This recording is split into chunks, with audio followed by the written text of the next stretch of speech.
Okay, tuturo ko sa inyo kung paano mag-create ng landing page using your phone.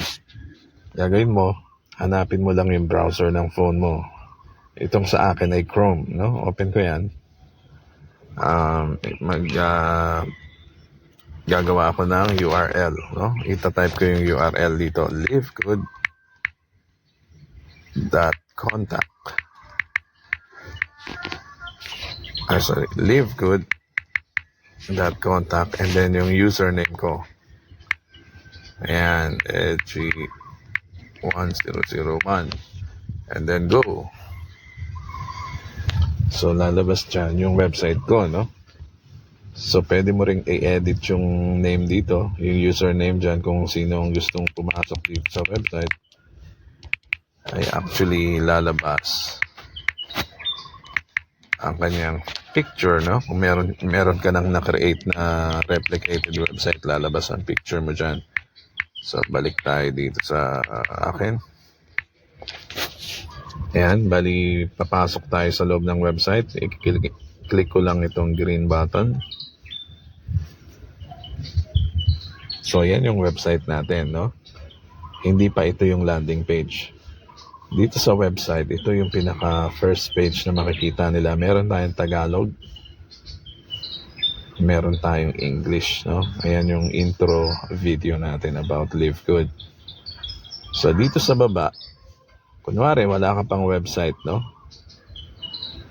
Hindi, sorry. Kung dito meron na akong website, pupunta na ako dito sa create landing pages. Para saan ba yung landing pages na yan? Kasi nakasanayan ng tao mag-share ng link, mga video link ng iba, no? Ng ibang members. Nakasanayan na ng mga tao mag-share ng video ng iba.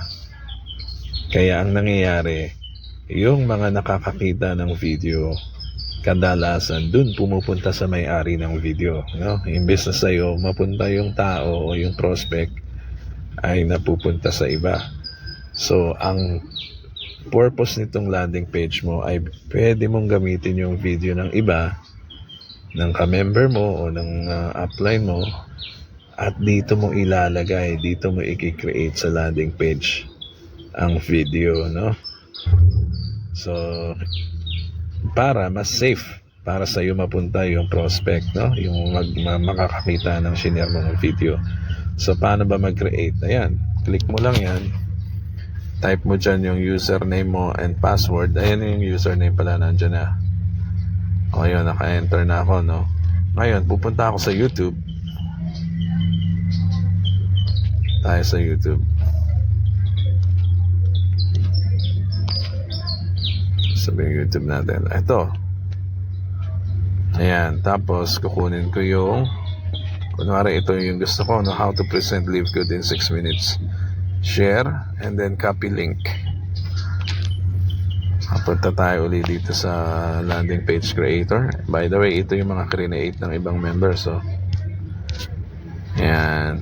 Pwede mo i-reload para makita mo pa yung mga random pages na create nila. Ngayon, ipipaste ko dito yung YouTube address. And then, dito mo lang ilalagay yung title. Pwedeng wala ng title, no?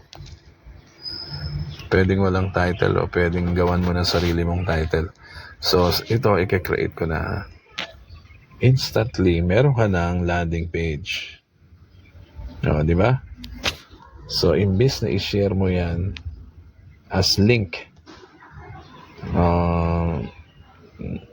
ay hindi safe. Pero kung nasa landing page mo, mas safe yan kasi lahat ito ay nakalink sa'yo. Andyan yung username mo. Ito ay nakalink sa, tingnan mo, testingin natin na ito ay nakalink sa'yo sa power landing page mo sa Live Good. O, di ba? Balik tayo dyan.